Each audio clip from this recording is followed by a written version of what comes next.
అధ్యక్ష 2014 నుంచి 2019 మధ్యన చంద్రబాబు నాయుడు గారు చాలా స్పష్టంగా రాజధాని ఒకటే ఉంటుంది కానీ అభివృద్ధి వికేంద్రీకరణ జరుగుతుందని ఆనాడు చెప్తాం జరిగింది అధ్యక్ష. దాంట్లో భాగంగా ఆనాడు ఉమ్మడి జిల్లాలకి ఒక్కొక్క జిల్లాలకి ఒక్కొక్క సెక్టర్ ఫోకస్ అనేది ఇస్తాం జరిగింది అధ్యక్ష.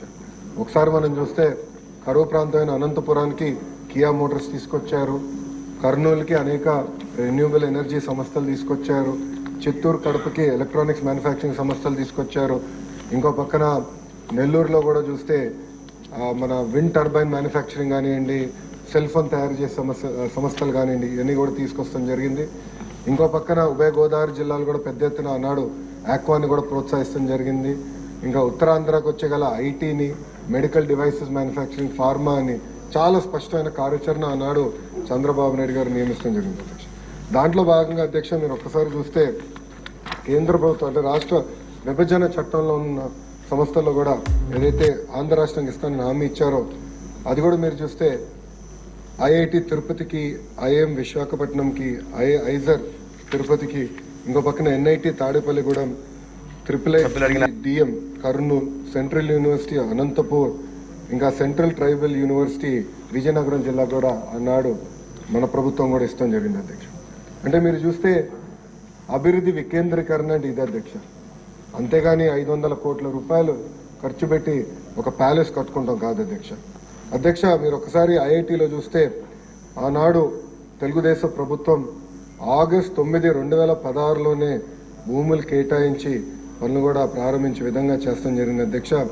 ఐఎం విశాఖపట్నానికి వచ్చే గల ఏప్రిల్ 16, 2016లోనే ఆనాడు 240 ఎకరాలు భూమి ఇస్తాం జరిగింది అధ్యక్ష. ఐజర్ పోతే మీరు చూస్తే డిసెంబర్ 17, 2015లోనే 255 ఎకరాలు ప్రభుత్వం ఇస్తాం జరిగింది అధ్యక్ష. ఇంకా ఎన్ఐటి తాడేపల్లిగూడెంకి వచ్చే గల 172 ఎకరాలు ఏప్రిల్ 16, 2016లో ఇస్తాం జరిగింది అధ్యక్ష.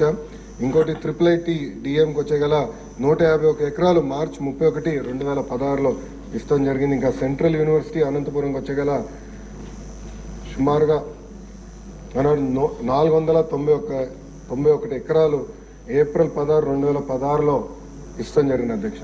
ఇవన్నీ నేను ఎందుకు చెప్తున్నానంటే ఆనాడు యుద్ధ ప్రాతిపదికంగా కేవలం భూములే కేటాయిస్తాం కాదు, పనులు జరుగుతున్నాయా జరగట్లేదా, కేంద్ర ప్రభుత్వం నుంచి రాబట్టాల్సిన నిధులు ఏంటనేది ప్రతి నెల గౌరవ ముఖ్యమంత్రి గారు రివ్యూ చేసేవారు అధ్యక్ష. మీరు కూడా అధ్యక్ష గతంలో పిఆర్ఆర్డి మంత్రిగా చేశారు.